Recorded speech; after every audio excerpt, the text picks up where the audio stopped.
Well, for more on the action at Quail Hall, we have a very special guest right next to me, the leader of San Diego State men's golf, Ryan Donovan. Thank you for coming in. Thank you. And how is your off-season going?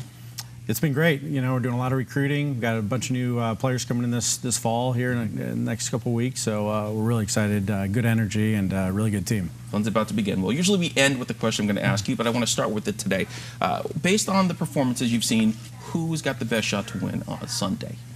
I'm going Justin Thomas. You know, I think his experience at Erin Hills, you know, he kind of went through that final round hiccup a couple weeks ago, and he looked very comfortable out there to me today, and playing with Ricky Fowler, and I think he has some different line sights that others don't have, and I expect him to win tomorrow. There's something to be said about playing strong, too. You have Stroud and Matsuyama, who played really well down the stretch and won tournaments. There's something to be said about if you go and you play, you have a chance to win on the major tournaments, too.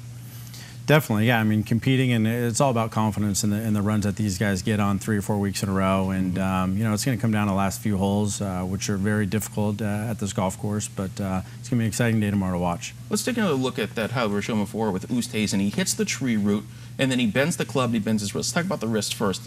I'm sure you're thinking, man, I'd love to be able to have someone who can just work on my players mid-tournament. Do you guys have anybody like that, or is that the specials of the PGA Tour? No, we just say, you know, you got to be tough and kind of fight through it. And as long as it's not going to keep getting injured, you got to play through those times. So. No, an interesting situation with the club where he hits it and he bends it. We were looking at the rules before, and you have to have the club has to be certainly just ripped apart if you have a chance to replace it. Are the rules maybe too tight on this? What's the point of limiting the tools at a PGA Tour player's disposal? He's trying to win a tournament. Yeah, I mean, you have 3 options. One, you can play with a golf club still if it's not too damaged. Number 2, you can have somebody go and retrieve another club or get it fixed as long as you're not holding up play. And the third is just to add another club to your bag as long as you still, you know, stay within the 14 clubs. So I think the rule's fine, and they got enough options out there, and they're good enough, so I think it's fine. If you can't choose 1 out of 14, then why the heck should you choose 1 out of 30? I guess would be the best way to put it. So there's a surprising name that won't be playing for this on the weekend for PGA Championship for the first time since, I think, 95, and it's Phil Mickelson. Is it too early, or can we now start to erase Lefty from our minds as a genuine contender for these things?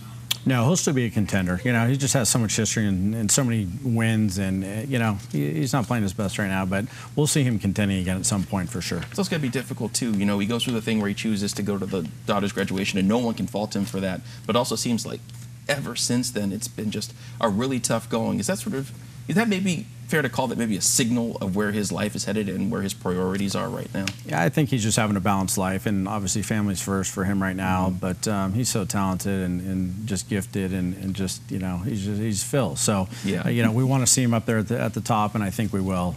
You know, coming down these next few years. One guy we wanted to show you highlights of for this weekend, but we couldn't, unfortunately, was your former player Xander. First off, how many different ways can you say Xander's last name, and what's your preferred way of going with it? You know, at our conference championship a few years back, they asked me how to pronounce it, and I said he's been with me 3 years, and I still don't know, but Schauffele is kind of how I say it, and it's got a little ring to it. I call it the omelet version. Yeah, yeah. Schauffele. Yeah. Did you see this talent when he was just a guy trying to get it done at a Scripps range? Did you see this coming?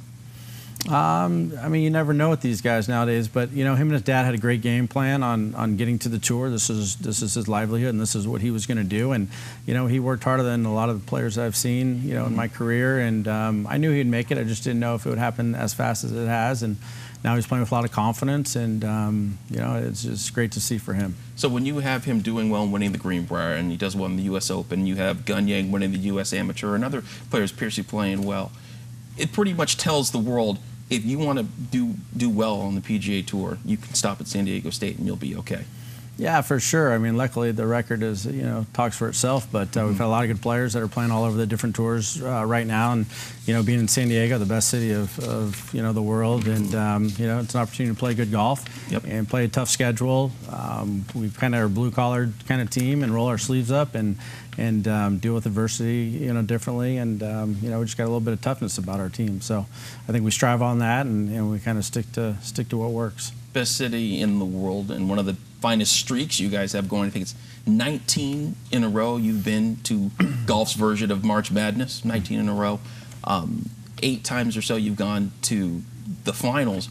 What's that missing ingredient that's going to take it where you guys can go and win a national tournament since you get so close? Yeah, it comes down to players at the end of the day. You know, our job is to recruit really good players and then manage them. And, you know, maybe one more guy that we needed, you know, and maybe a little bit of luck. But we're putting out a lot of good teams, and I think we can win a national championship here at San Diego State. And we have all the tools to do that. So, you know, I think the time's coming hopefully soon. And, I mean, you're established. You look at it, you know, Steve Fisher had this record of greatness going, but you have a record of greatness going. I feel like if we're building a Mount Rushmore of coaches right now at State, don't you feel like you qualified somewhere? Yeah, you know, I've been there a long time, and Fisher, you know, a lot of the coaches have been, you know, great mentors for me and teaching me a lot of good things. But at the end of the day, like I said, it comes down to recruiting good players.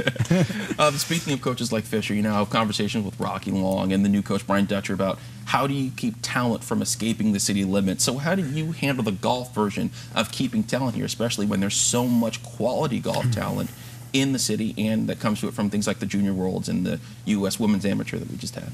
Correct. I mean, San Diego is our #1, you know, prime location to recruit to and keep guys at home. We have to kind of create an atmosphere for them to realize that they're not really at home, that they're going away to school and going to have that the best 4 or 5 years of their life. And the good news is you can still go home and have your mom do your laundry or get a check fast from your dad, and you know, you're not that far away, and still have your friends from high school. But if we can have them buy into San Diego and creating the culture that we want, you know, I don't think it's that difficult to do. I don't want to run out of time here. I want to be able to run the sound back. We talked for Chris Riley, your now opponent at USD, the head coach there. Talked to him about you and your program. Let's hear what he had to say about you guys. He's a great guy. He's been very helpful to me. I'm very thankful to Ryan.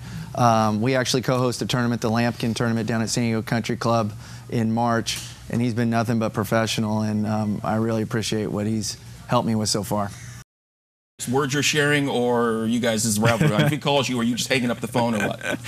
No, we talk and we text and whatnot, and you know, he's doing a great job here in San Diego, and great advocate for the whole city of San Diego, and well respected, and we're excited to have him on board. And I'll do everything I can to help him. Let the rivalry begin. I can see through those words. Let the rivalry begin. It's okay. Anyway, Coach Donovan, thank you very much for coming on, and we really appreciate it. Back to you guys.